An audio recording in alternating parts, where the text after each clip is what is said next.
Soy el abogado agrario Ramón Herrera Chela. Te comparto el WhatsApp 6691 1370 43. Repito, 6691 1370 43 para que en caso que tengas alguna duda, alguna pregunta sobre el tema de este video, puedes enviar un mensaje, hacer una llamada o si te quieres integrar al grupo de ese número de WhatsApp, lo puedes hacer. En Facebook te recomiendo seguir la página de Derecho Agrario. En YouTube, el canal de Ramón Herrera Chela. En ambos sitios vas a encontrar este video para que lo puedas consultar las veces que lo requieras, así como muchísimos videos más, todos relacionados con el derecho agrario, la justicia, la abogacía agraria y pues los derechos de los integrantes, hombres y mujeres de ejidos y comunidades.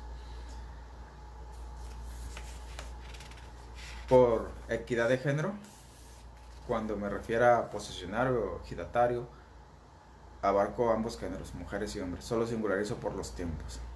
Este tema pues aplica para ejidos y comunidades por igual. Y ganó con amplio margen el tema de que si tiene alguna validez los documentos firmados entre particulares sobre derechos ejidales. Aquí de entrada hago una aclaración. Un ejidatario es un particular. Una comunera sigue siendo una persona física, un particular. O también una persona ajena al ejido es un particular. O una persona que considera tiene algún derecho sucesorio o adquirido mediante un contrato sigue siendo un particular. Entonces vamos a englobar particulares tanto por...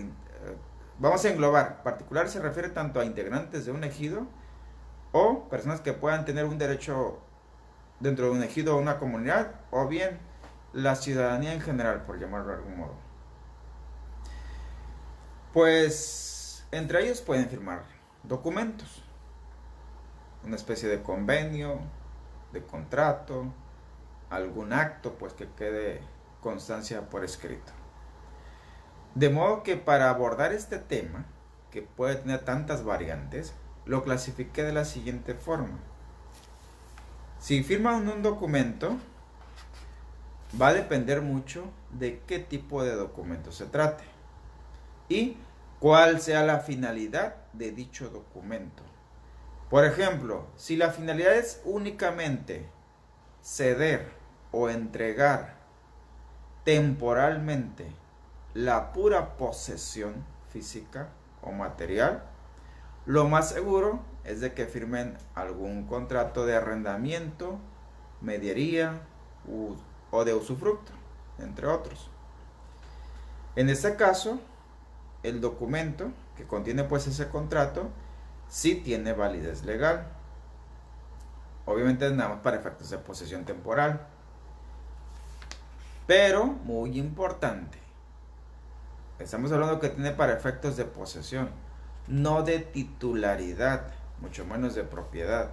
Es decir, entre un arrendatario y un arrendador, el arrendatario no puede 5 años después demandar la prescripción adquisitiva por 5 años de buena fe basados en un contrato de arrendamiento, porque esa no es la finalidad del contrato de arrendamiento, poder adquirir la titularidad, es nada más se limita a la pura posesión y de manera temporal. Entonces ese tipo de contrato, a pesar de que se firmó entre particulares, puede ser un ejidatario y una persona ajena que se dedica a la agricultura o a la ganadería, puede ser elegido, autorizado por la asamblea y firmado por el comisariado ejidal y una empresa, siguen siendo actos entre particulares. Obviamente son personas morales ambas. El ejido, recordemos que si bien es cierto no se rige por la ley del derecho civil, la ley de las personas físicas, se rige por una ley social que es la ley agraria, aún así es clasificado para actos jurídicos como el arrendamiento como un particular. Por otro lado, los contratos, las famosas constancias de cesión, compraventa entre comillas, donación entre comillas o heredar en vida entre comillas. Ojo aquí, Coloquialmente en el ejido o en ciertas zonas rurales del país, sí le pueden llamar a un contrato de, de enajenación onerosa compra-venta. No le van a escribir enajenación onerosa. Literalmente a veces le escriben compra-venta de una parcela, de un cercado de uso común, o le escriben donación, cuando seguramente pretendían celebrar un contrato de enajenación a título gratuito sobre una parcela, por ejemplo, o le llaman a una constancia que hereda en vida, que el papá le hereda a la hija el solar. Se refieren a una cesión. Y estos documentos definitivamente son simples actos entre particulares que no van a trascender más allá, pues en estricto derecho esa clase de contratos no existe en estricto derecho. Es más, aunque contaran con la fe pública de algún notario o la aprobación de la asamblea ejidal o comunal, ni aún así regularizan el acto que contiene, mucho menos la tenencia de la tierra. Entonces, para que no se vayan a confundir, el hecho de que físicamente sí exista ahí el documento en papel, redactado y firmado, eso no implica que se haya elaborado con los requisitos esenciales o las formalidades que exige la ley agraria. Por ahí antier me preguntaba a un colega si en materia agraria se puede demandar la declaración de un contrato inexistente, que porque el contrato no lo firmó de arrendamiento el titular de la parcela.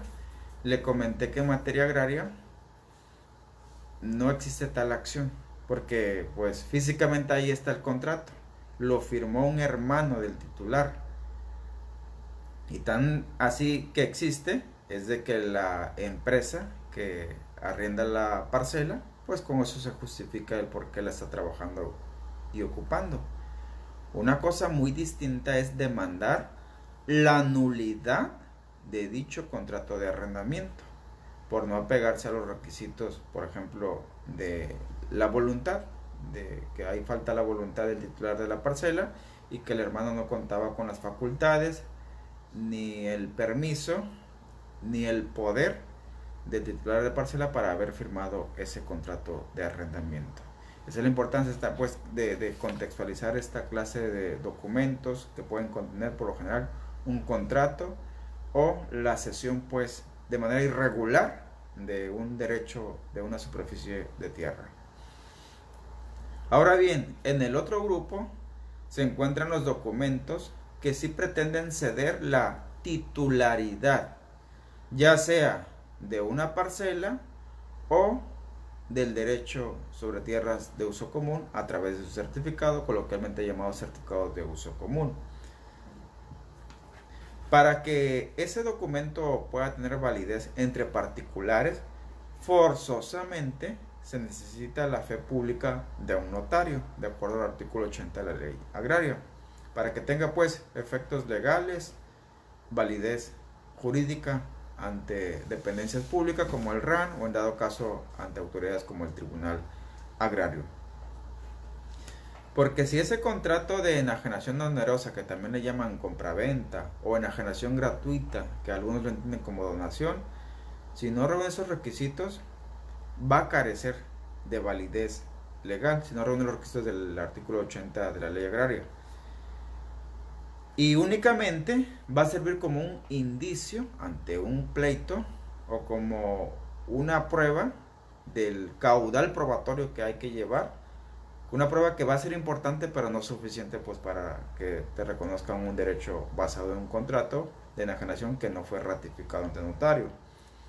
En dado caso pues la persona que lo firmó como adquirente o como comprador, como luego se dice, nada más le va a servir con esto para justificar la ocupación, una ocupación irregular desde luego, ya sea de la parcela o si también lo utilizaron para un solar, nada más para eso, para justificar de por qué está poseyendo, ocupando, viviendo, trabajando la parcela o el solar. Pero, recalco ahí, no garantiza que ante un pleito legal se le vaya a reconocer la titularidad basada en ese contrato que faltó ratificarlo ante el notario público. Tal vez con el tiempo sí pueda servir como el título que requiere como requisito el artículo 48 de la ley agraria respecto a la prescripción, cuando ya se reunieran los 5 años de buena fe o los 10 años de mala fe. Ojo ahí, ninguno de los casos que te acabo de mencionar, de un contrato de arrendamiento o de un contrato de enajenación onerosa que implica la titularidad de la parcela, ninguno de ellos implica la propiedad. No hay que confundir ese derecho. La propiedad, por ejemplo, las tierras de uso común siempre le van a pertenecer al ejido, salvo que las aporte a una sociedad mercantil, que eso sí se puede. La titularidad de una parcela le va a pertenecer a la persona que aparezca en el certificado parcelario o en la asamblea que asignó parcelas o en el contrato que sí reúne los requisitos del artículo 80.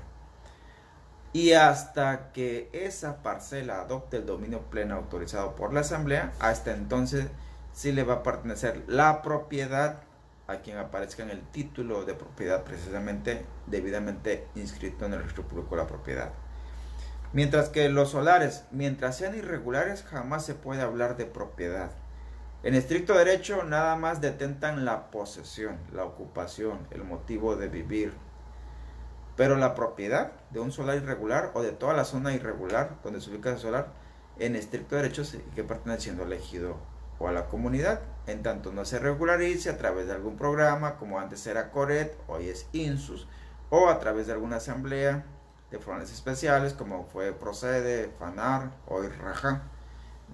Mientras no se lleve a cabo un programa como esos, no se puede hablar de la propiedad de un solar, por más que conste en alguno de esos documentos que te vengo mencionando o de alguno de los contratos.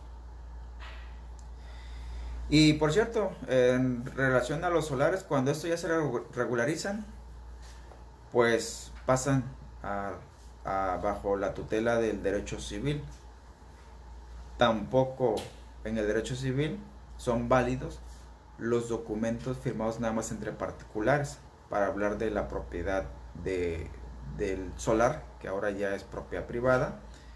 Pues para que pueda trasladarse la propiedad de una persona a otra, pues hay que reunir ahí las formalidades del Código Civil y las demás legislaciones que puedan aplicar, ya ajena a la ley agraria. Así las cosas, entonces, la gran mayoría de los documentos, y hay muchísimos que contienen actos entre particulares, básicamente contienen algún derecho que pueda derivar nada más en la posesión irregular. Difícilmente se puede adquirir una titularidad con documentos firmados entre particulares que no revisten los requisitos, en este caso del artículo 80, cuando implica la titularidad o cuando implica la posesión temporal basada en un arrendamiento, pues se deben de apegar a lo que señala el Código Civil del estado que corresponda respecto al arrendamiento nada más. Pues así las cosas, dejen sus preguntas, comentarios, dejen también sus saludos, y si alguien desea hacer alguna apreciación sobre lo manifestado, también se lo agradeceremos mucho, porque esos videos de eso se tratan, exponer el tema sobre la mesa y entre todas y todas complementarlo en la marcha. Nos vemos pues mañana con el video de la serie. Pasen todas y todas excelente noche.